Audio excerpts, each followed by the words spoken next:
expired. Rat. I call the clerk to read the order of the day.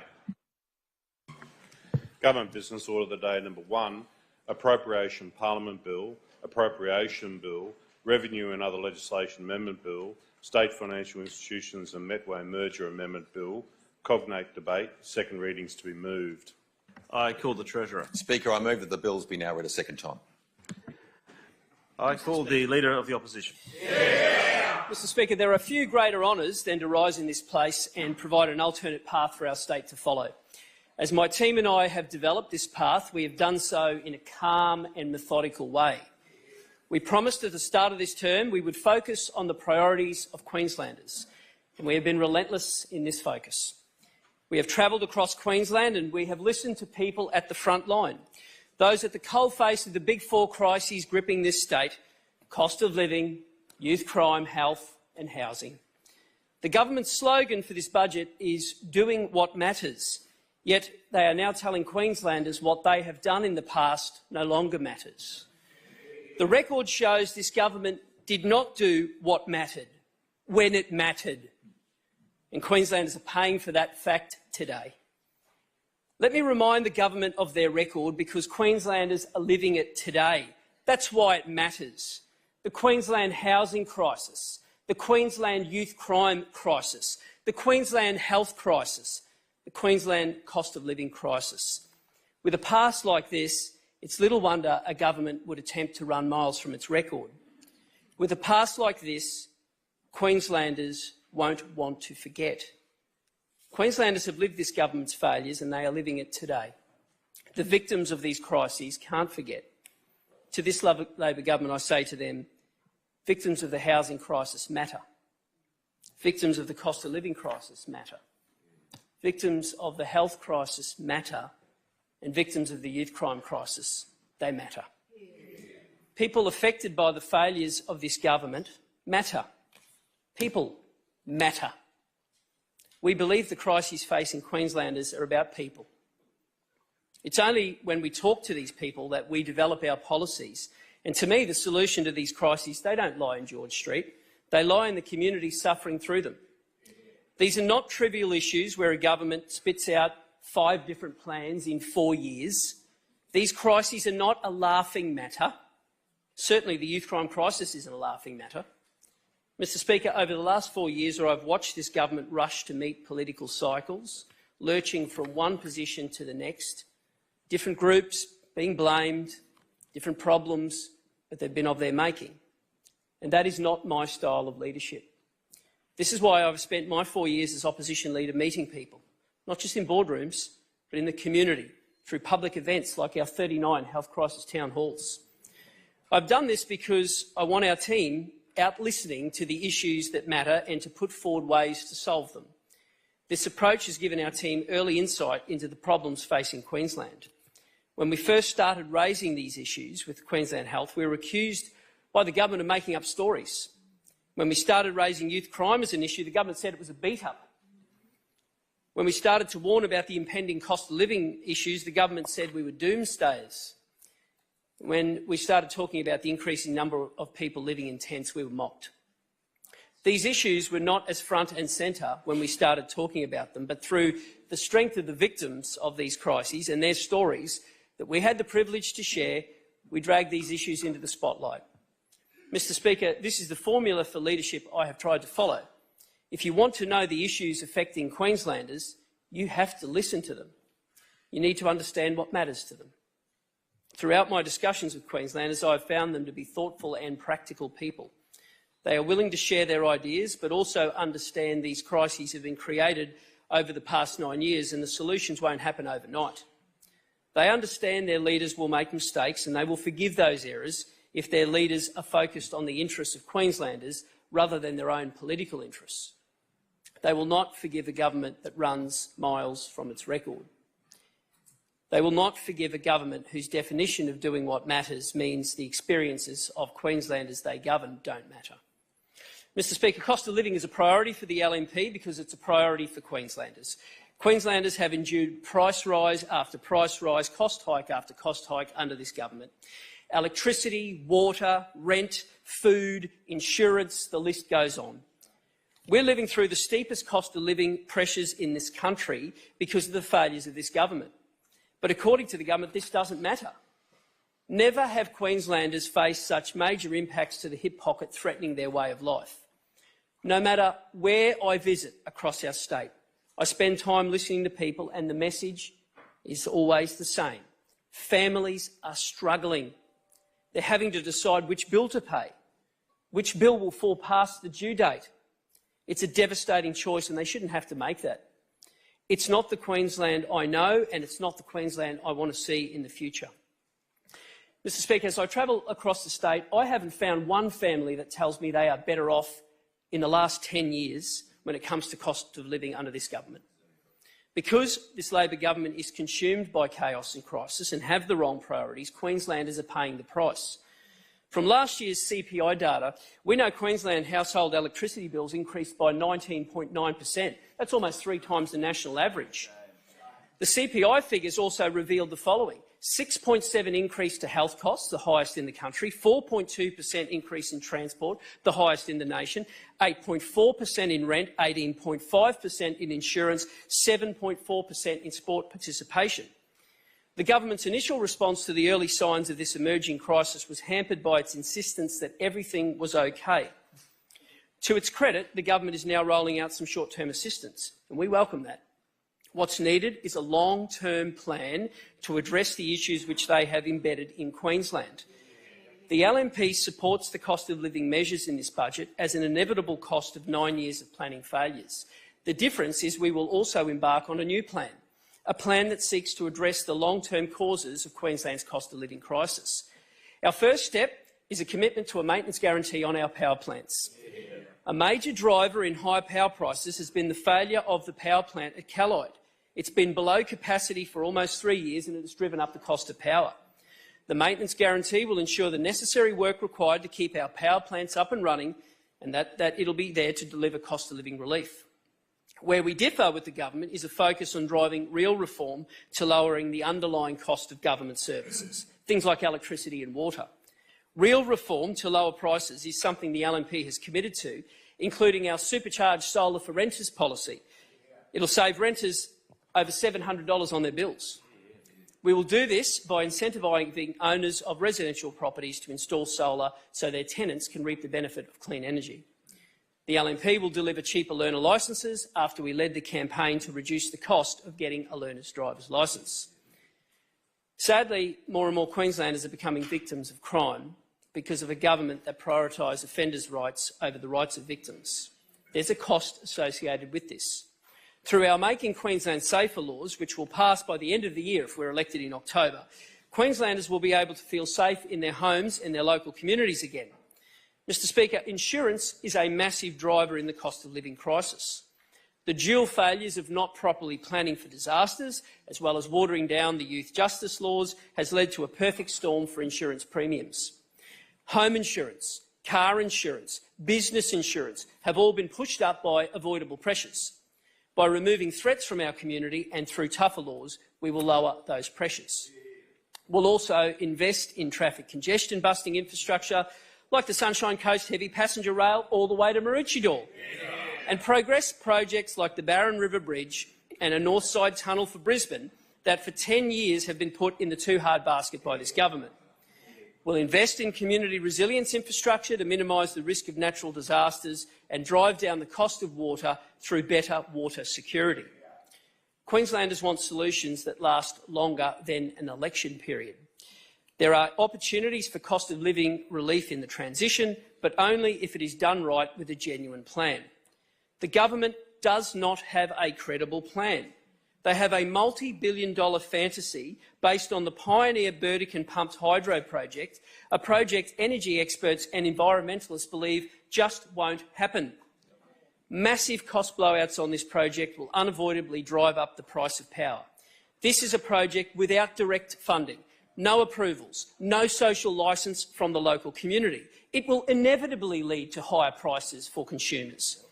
There's a difference between responsibly supporting budget supply and honouring underway fully funded programs and backing exorbitant thought bubbles. For these reasons, I announce today an LNP government will not proceed with the Pioneer Burdekin pumped hydro scheme. In its place, we will embark on a long-term plan which will provide alternative storage options to this unachievable project.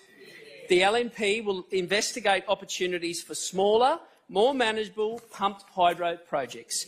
We will bring in new laws to ensure all projects are treated equally.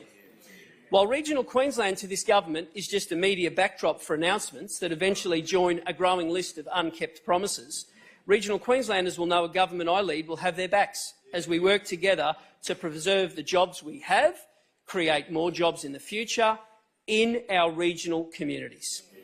No special treatment will be given in relation to planning and environmental approvals.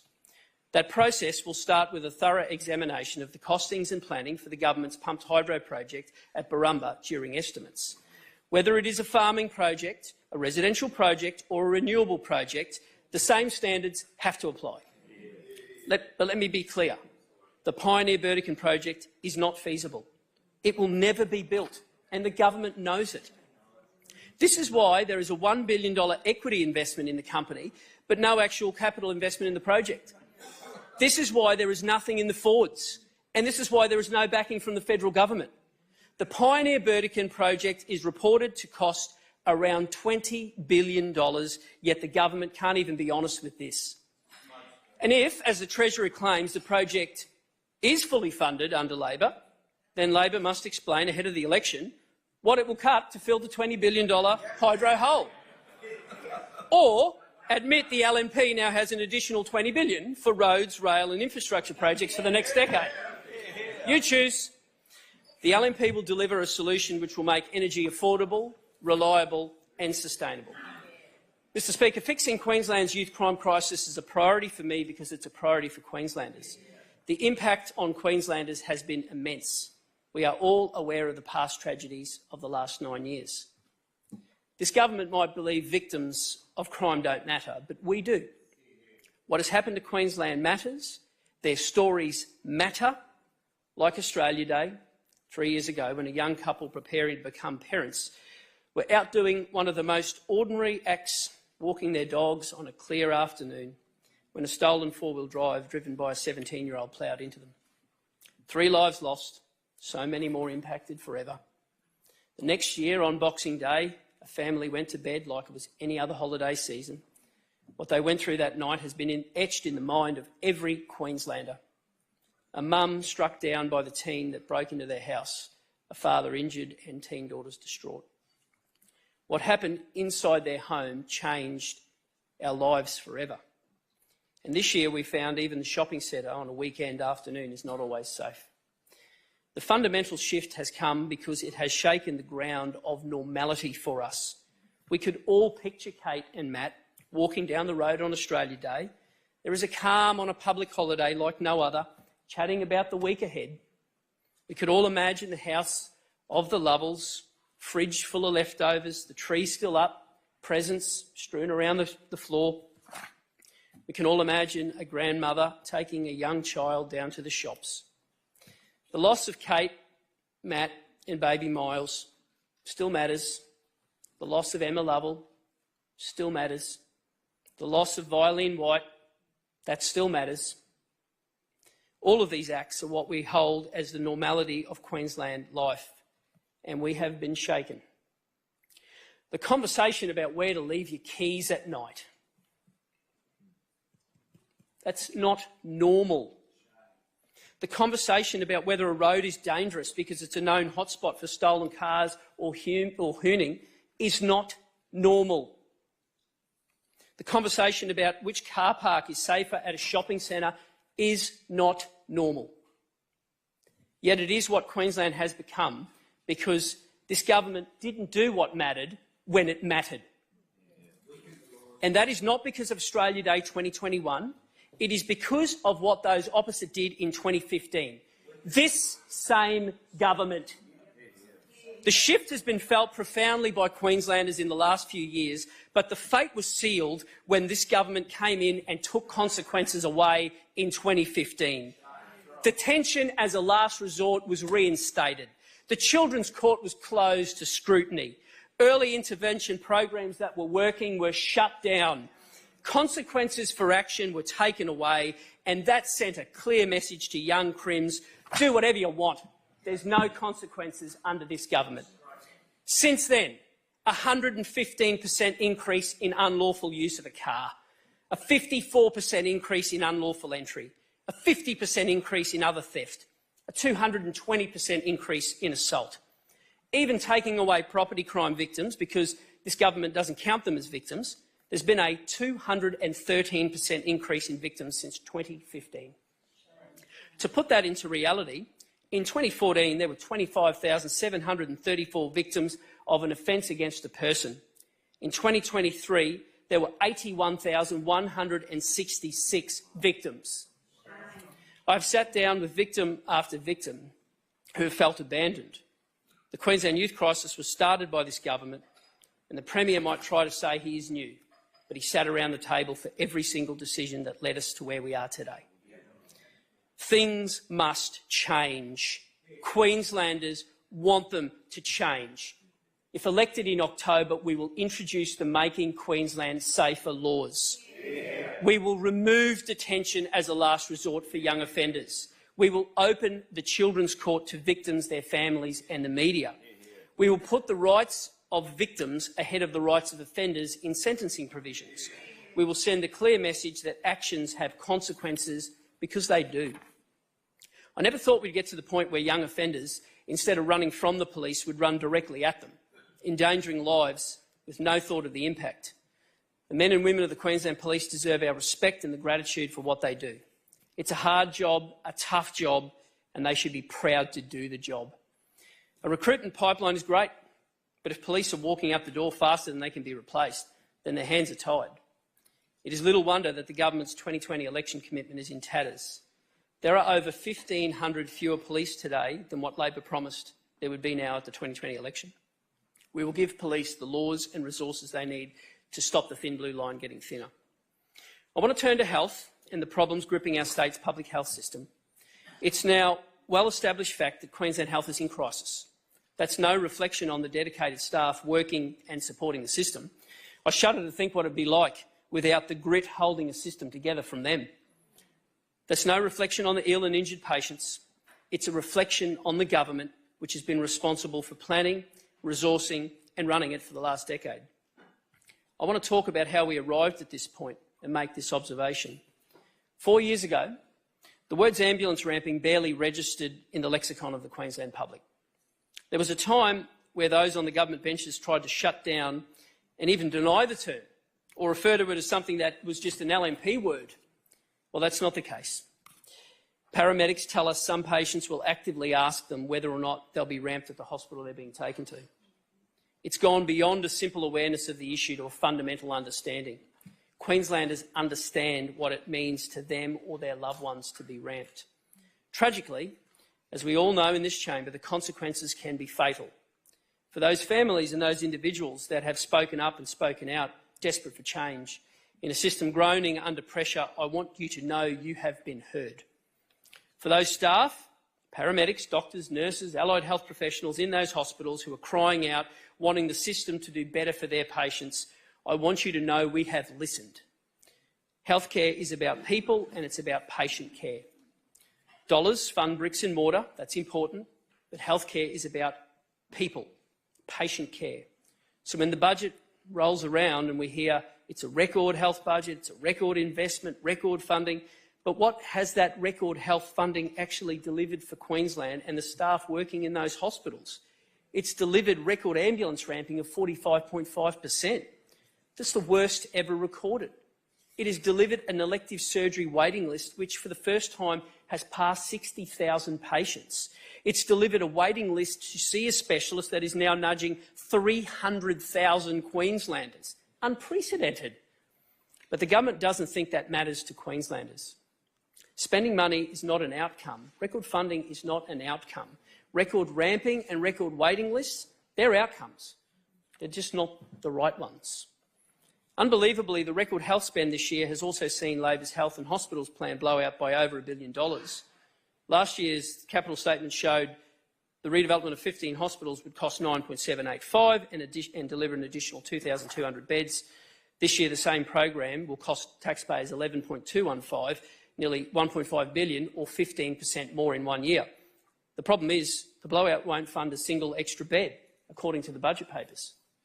I shudder at the thought of how many frontline health staff or elective surgeries could have been funded with that money. I note the government has released its health workforce strategy to 2032 this week, and I make this point.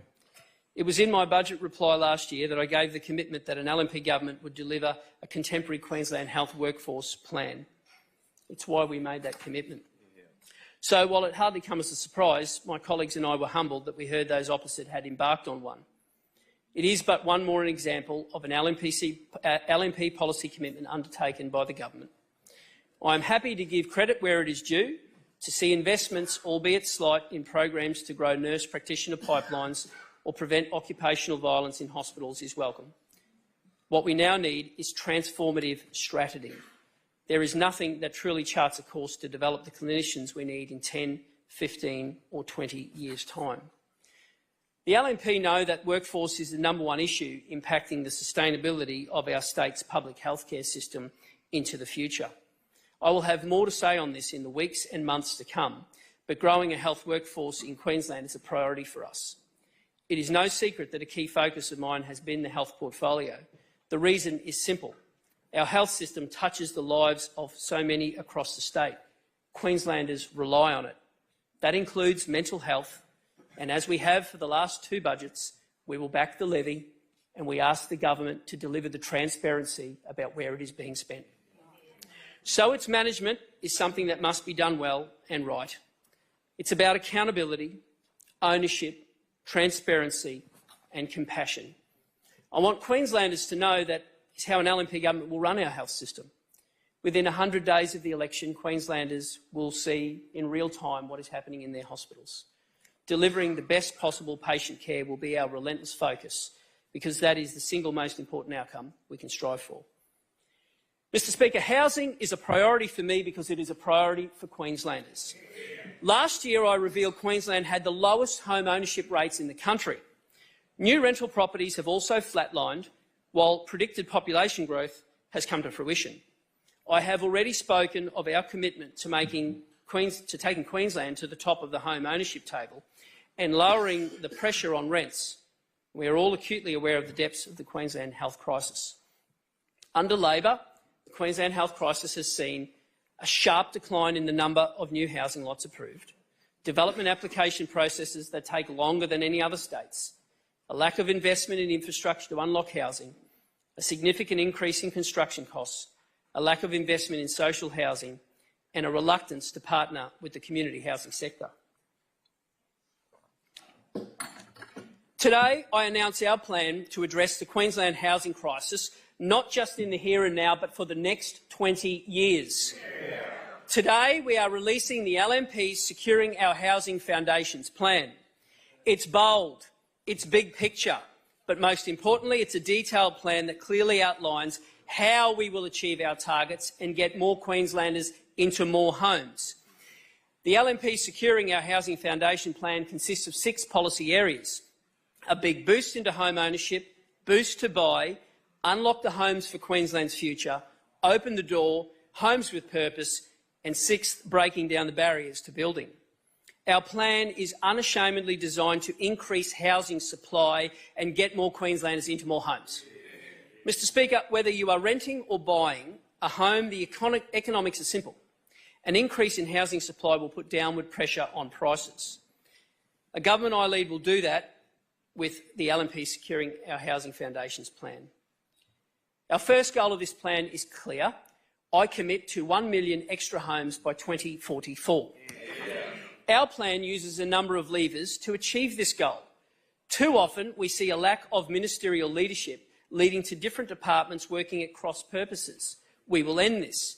The LNP will establish a Cabinet Housing Task Force to ensure any policy that impacts supply is strategically aligned with one goal, and that is increasing supply and putting Queenslanders into homes. Yeah.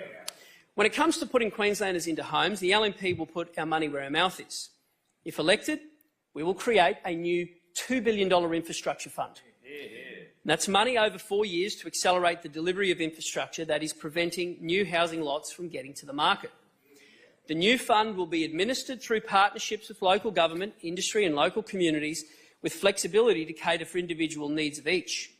This fund will include grants, co-contributions, loans and offsetting of charges. Every part of our state will be eligible. Priority will be given to local governments and developments which are able to deliver the greatest number of lots in the quickest possible time. We will reward those who step forward first, ready to go to get the houses out of the ground. There is also a need to further reform and bolster economic development in Queensland. We will embed in legislation a schedule of priorities that focus the EDQ on what we see as their top priority, and that's housing Queenslanders. EDQ will be an exemplar with approval timeframes and results that are the envy of the country. When faced with competing interests, the interests of Queenslanders looking for a home will win out under an LNP government. These reforms will continue right across government. The blame games must end. We must give industry and councils confidence by setting timeframes and sticking with them. Whether they are for simple approvals or complicated infrastructure agreements, industry must be able to rely on the timeframes set, and they will. These reforms must include our partners in local government, and I do mean partners. The war with councils will end. Comments like those of the Treasurer setting up councils to take the blame for the cost pressures they are facing will end. Reforms must be delivered in concert with local government, not dictated to them. Finally, we must streamline the approvals process for planning scheme amendments while preserving a rigorous community consultation process. The process is long and arduous for local government and industry and is a deadweight on housing growth. The LNP will reset the planning partnerships with local government. Mr Speaker, this brings me to the regional plans, an important planning tool that for too long have been treated as an afterthought.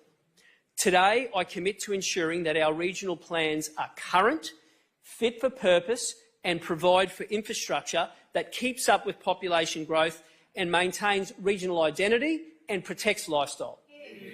The failure around regional plan delivery has seen areas impacted by high population growth miss out on the infrastructure needed to make life bearable.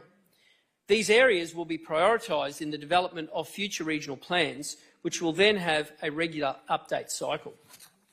The LNP will also publish alongside each regional plan a regional infrastructure plan that will set a framework for the government's future infrastructure investments.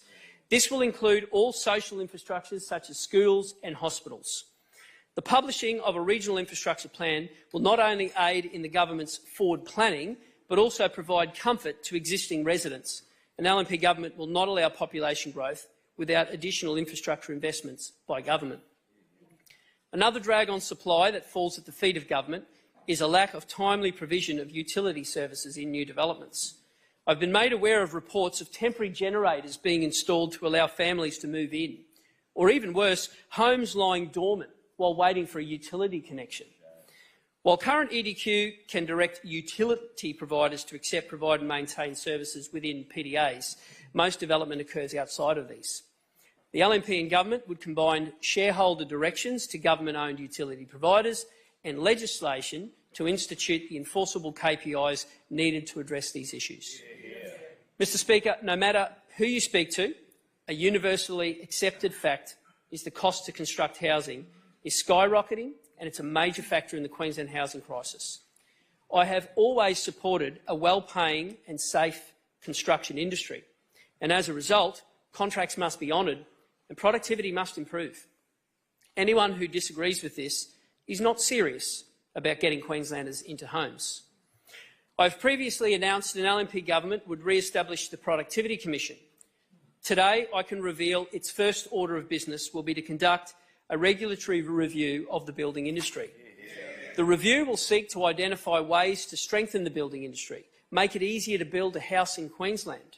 We will call for public submissions in relation to the terms of reference and ensure we hear from consumers, industry and unions.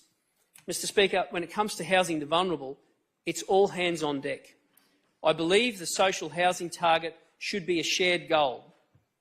Today, I commit the LNP to the delivery of 53,500 social homes by 2044 and will outline a credible plan to get there. The LNP will work with faith-based and charity organisations and amend planning regulations to allow them to build social and community housing on their surplus land. Currently, this is not easily permitted. An initial review by the Brisbane Catholic Archdiocese and the Salvation Army has identified surplus sites that could accommodate 2,000 new dwellings. Including other organisations, it has been estimated that up to 10,000 homes could be created.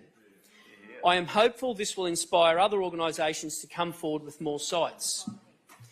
Organisations who have helping others in their DNA will help house vulnerable Queenslanders.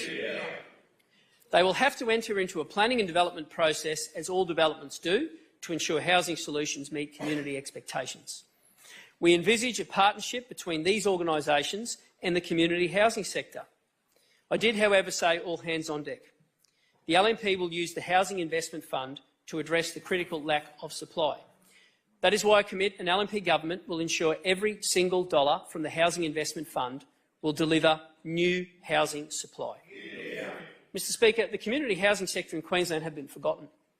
These wonderful, dedicated, not-for-profit organisations are ready-made to help house the vulnerable. The LNP will give this sector more responsibility to do what they do best, and that is looking after vulnerable Queenslanders. That means a commitment to giving community housing providers long-term management leases. This will allow these not-for-profit groups to leverage the stock they care for to build and grow their own supply. As new social housing stock is built, an LNP government will engage increasingly with community housing providers to help us manage it. For nearly a decade, the community housing sector has been calling for a master agreement with the government. We will deliver one.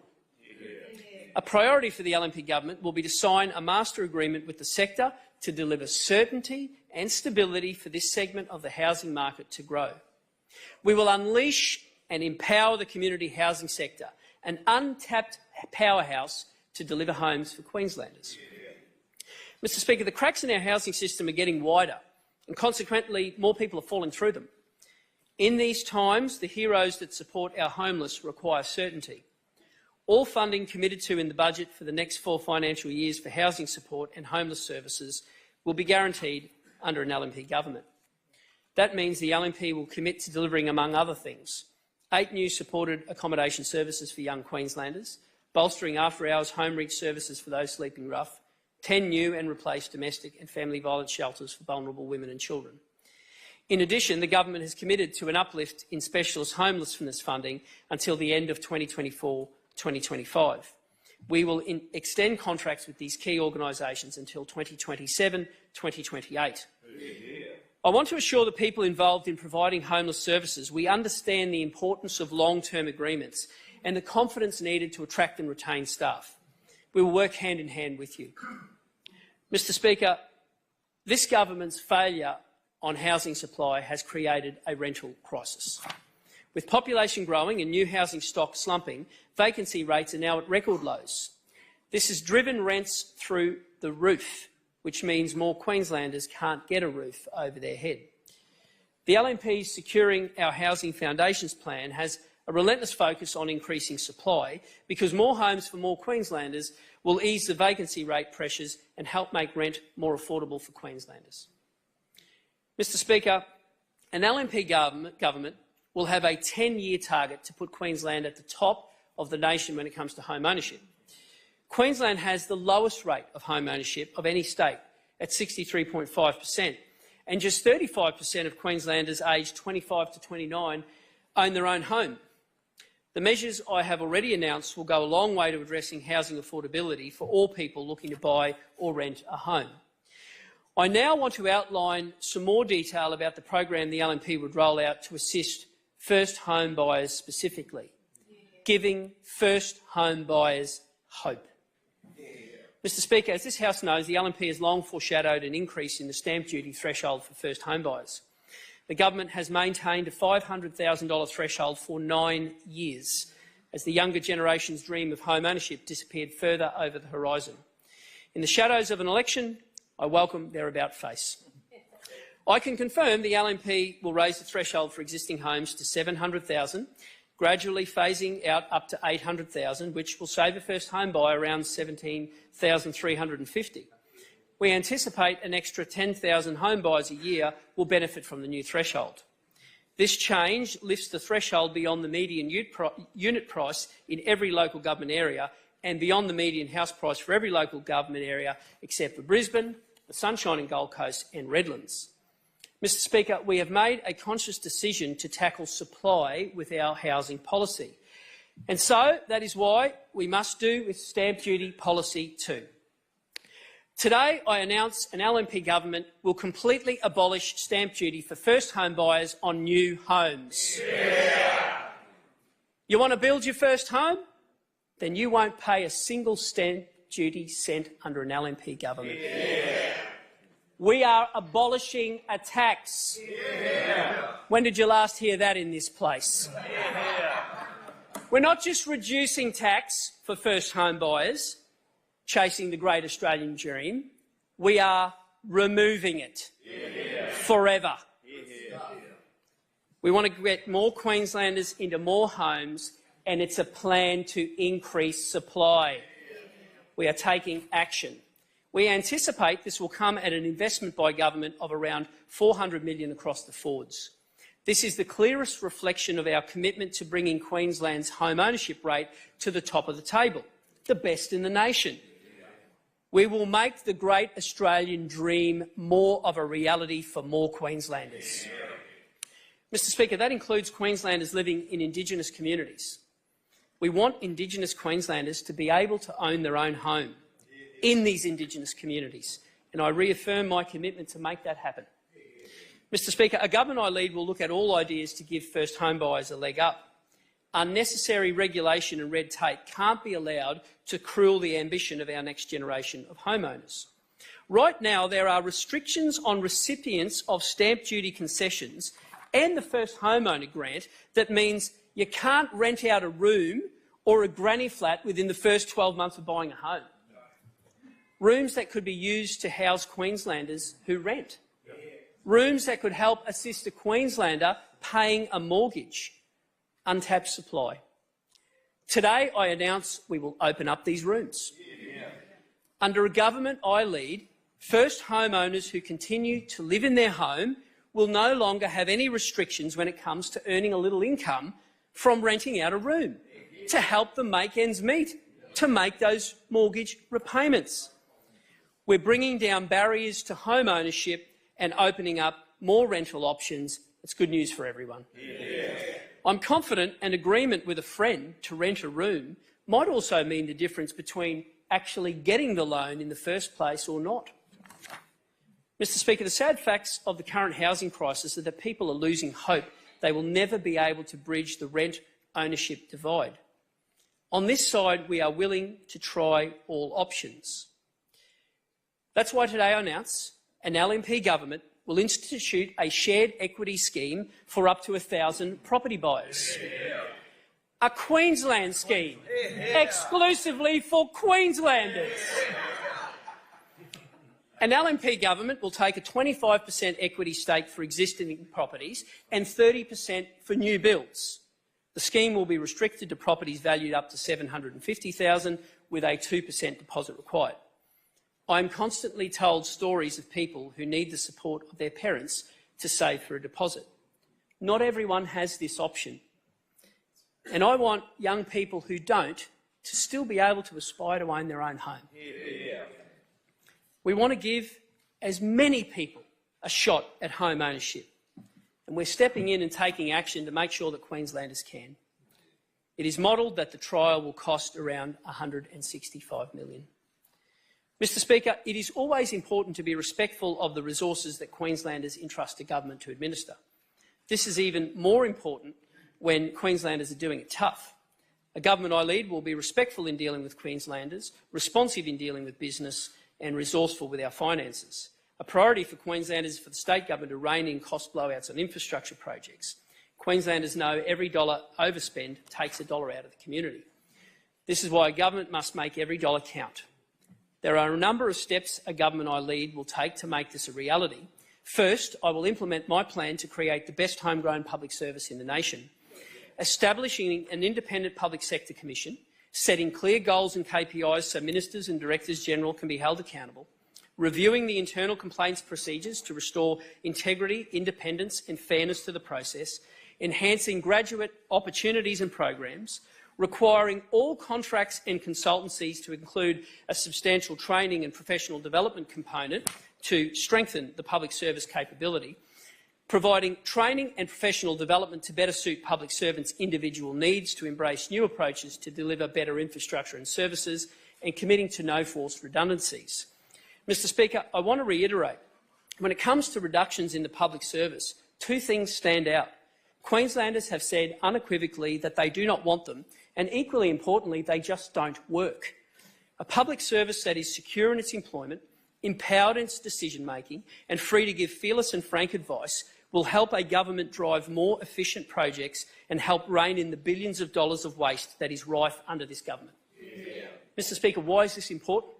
When we build the capacity of the public service, when we empower the public service, when we take responsibility for managing projects out of the hands of expensive consultants, we will then start to rein in the billions of dollars of cost blowouts being inflicted on Queensland projects every year. The LNP will also reinstate the Productivity Commission. Along with the regulatory review of the building industry, the Commission will assist the government to reduce red tape and provide business with a more friendly business operating environment. The LNP is the party of small and family business. Supporting them at the core of who we are. It's at the core of who we are because, along with nearly 1 million employees, they are the backbone of economies and communities. When I travel the state, small and family business tell me they feel like they're always an afterthought from the Labor government. The pain I see in their eyes when they tell me about their increasing costs is stark. It's bad. The last few weeks have been rock bottom, and businesses need hope. Labor has abandoned this space, and last-minute announcements won't change that. A Brisbane tradie recently remarked, "It seems like the state government's small business strategy is forgive us the scraps that fall off the table of the big boys." A government I lead will put small and family business first when delivering government products and services, while ensuring value for money for taxpayers. Mr Speaker, I announced today an LNP state government will prioritise putting Queensland's small and family business first, so they can genuinely compete for government tenders and procurement opportunities. Feedback from small business is that they need smaller tender sizes so they can tender for them directly, rather than operating as a subcontractor for big business. They need simplified tender processes and improved resources to make it easier and less costly to compete for government contracts. We will implement a buy local small and family business procurement policy to ensure that local small and family businesses are prioritised for local tenders. Labor's Buy Queensland policy too often results in regional businesses missing out to larger Brisbane-based companies. We will make fixing that a priority. An LNP government will implement a small and family business innovation pathway to directly engage a Queensland small and family business on short-term contracts of up to $1 million for the purpose of proof-of-concept-based trials. The program is to be used to assess or demonstrate the feasibility to solve a specific problem or improve service delivery of state government services. Alongside our small and family business procurement initiatives, an LNP government will ensure Queensland's small and family businesses who do business with the state government are paid on time, every time. Small and family businesses that do business with the Queensland Government will register to be eligible for the payment terms to ensure fast and easy payments within 5 business days. We will also implement a payment system whereby small business payments under $10,000 can be paid immediately. Right now, the state government frequently fails to pay small businesses within the terms of their own inadequate 20-day payment terms. State government should be leading the way, not a laggard. The LNP is the party of small and family business, and today we're proving we are serious about backing the backbone of small regional communities. Queensland is in the middle of a skilled worker shortage of the government's making. For the last 9 years, the apprenticeship completion targets have not been met, meaning there are 17,600 less qualified tradies and skilled workers across Queensland. We are serious about tackling the skilled worker shortage. and then we need both TAFE and the independent training providers to deliver the skilled workforce that Queensland needs. We commit to a well-resourced TAFE sector and stable contracts with training providers to ensure more people finish what they start. The education budget includes some new and much-needed initiatives to support vulnerable students in the early years. What we have not heard from the Education Minister is how the government will fix the broken student behavioural management framework and restore standards. We have not heard how the government will support teachers and take a zero-tolerance approach to violence in our schools. We know the teacher workforce shortage is having an impact on teachers' well-being and on students' literacy and numeracy outcomes. At the last election, Labor promised to deliver 6,190 new teachers and 1,139 new teacher aides over 4 years. The latest public workforce profile shows this commitment in tatters. There are asbestos materials in hundreds of schools, buildings and facilities in desperate need of refurbishment works. This year's budget includes $1.274 billion in capital works, but we know the government is not keeping up with an underspend in the capital investment program in the last year. When it comes to this government's failure to take responsibility and produce outcomes, you don't have to look further than the Child Safety Department. Under this government, the number of children in residential care has almost tripled, and worse still, the government continues to neglect this growing population of children, exporting the care to third parties who they show neither respect nor a desire to partner with. There are over 11,000 lives under the care of this government, yet they have cycled through minister after minister and don't seem to see the potential for the future for these young people. The LNP wants to provide hope and opportunities for these young children. We will provide the stability, support and security needed to allow them to thrive. It gives them the best chance for life and protects our communities. If the LNP forms government in October, we will take practical measures to break down the barriers of women entering the workforce. We will offer $5,000 grants to women who have become disconnected from the workforce, whether that's because of taking time out to care for their kids, caring for family members or battling illness. These grants will allow women to buy the necessary devices, to get some new workwear, to put money towards a car or other transport options, even to pay for some of the initial childcare. The LNP is about actions, not announcements, and this can knock down one more barrier for women's participation in the workforce. To have the strongest state possible, we need both men and women in every sector, and we will be a government that does everything in our power to support that. In 2015, the then Environment Minister, now Premier, committed to protect 17% of Queensland. A decade later, what progress has the government made? Labor's record is not even protecting 1% more. That is barely a rounding error. The third-term government's failures are scattered throughout Labor's time in office, and their environmental strategy was clear. Set the target, make the announcement, job done. Our environment must matter more than just being an announcement. We must be driven by outcomes to make sure everything we love about Queensland, what makes our state special, is protected for generations to come. The LNP will be driven by results. We will improve our recycling rates. We will partner with landholders to voluntarily protect more of Queensland and ensure it is properly managed. We will make sure the state government is no longer the worst neighbour you can have through better bushfire and biosecurity management. We will deliver sustainable ecotourism opportunities by creating more world-class experiences to drive conservation through education. Our prosperity relies on ensuring the products and resources we generate here in Queensland can get to market. I'm concerned about the government's lack of interest in ensuring we have high-capacity links to our ports. Planning for the connection to the Port of Brisbane is on a perennial go-slow. Projects to improve access to the ports of Gladstone and Mackay have also had reductions in the 24-25 spend. Queensland is a state built off the back of agriculture. Primary producers across this state tell me how they are struggling with sky-high input costs like water and electricity. They're also struggling finding on-farm labour, and in many cases crops aren't being harvested because of this. We have a vision for Queensland to be at the cutting edge when it comes to on-farm productivity. We want Queensland to be seen as a state of envy when it comes to agriculture once again. Lower input costs to see better yields for our growers.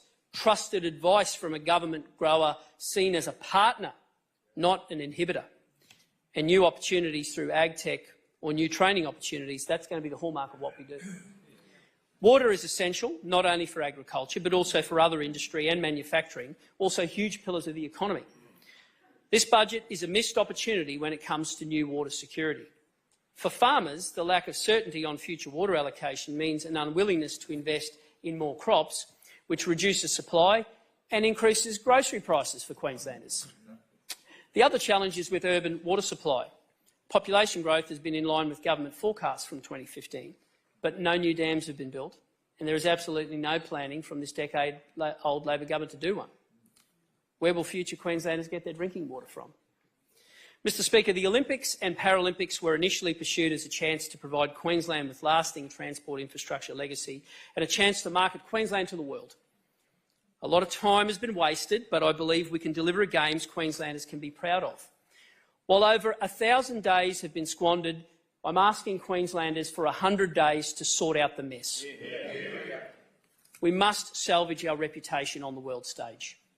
If elected in October, the LNP will immediately appoint a truly independent Olympic Coordination Authority to conduct an exhaustive review for the Olympic and Paralympics.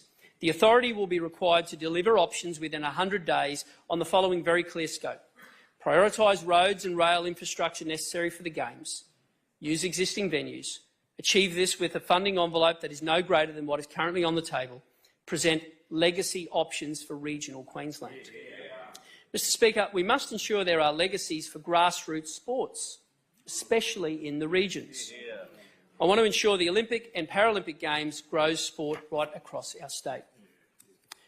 While we have all statewide interests and other roles in this place, our first duty in this chamber is local voices for the communities we represent. I wouldn't be doing my job as the member for Broadwater if I didn't point out another year has gone by without a mention of the duplication of the Jabiru Island Bridge. Residents understand a project like this won't be built overnight, but with a huge increase in population at Hope Island, to have it absent from Q-Trip's long-term forecast remains a huge disappointment. So too is the lack of certainty for a plan to replace demountables at Bigger Waters and build additional classrooms at Coomba State Schools to give our kids the best facilities for their learning environments. I was pleased to see the investment in the boat ramp replacement at Santa Barbara. The Broadwater is the environmental and recreational haven of my community, and with increasing use, this is very much needed. I note too the funding for a community battery at Holywell, and I'll be writing to the Minister for a briefing on the timing and implications for our local community from this project. Mr Speaker, today we have focused on the big four crises facing Queenslanders: the Queensland housing crisis, the Queensland cost of living crisis, the Queensland health crisis and the Queensland youth crime crisis. We've focused on these four crises because they are the priorities Queenslanders want us to deal with. As much as Labor do not want Queenslanders to judge them on their record, there is no other way to judge someone after 10 years. They have been in power for almost a decade, and their past actions have led to the position we are in today. For all of this time, they have blamed all their issues on everyone else. They have continually blamed previous governments for their failings, but now don't want Queenslanders to judge them on their own failings. It makes no sense. It's embarrassing to watch. Mr Speaker, today I outline the LNP Securing Our Housing Foundations plan, which will address the housing crisis. In the lead-up to the election, the LNP will continue to roll out plans to address the crises impacting Queenslanders. This October, Queenslanders will have a clear choice. It is a choice between a fresh, united LNP with detailed plans to address the major issues facing Queensland, or a tired, decade-old government looking for a fourth term. It is a choice between an LNP who has spent the past 4 years methodically holding the government to account and developing plans for Queensland, and a government which is ashamed of its past. It is a choice between the LNP with the right plan for Queensland's future, or a decaying Labor Party which thinks doing what matters means running a mile from its record. In October, there is only one question for Queenslanders to answer. It is the question that matters. After 10 years of this government, are things better or worse when it comes to health, housing, youth crime and cost of living, and who's got the right plan for Queensland's future? Honourable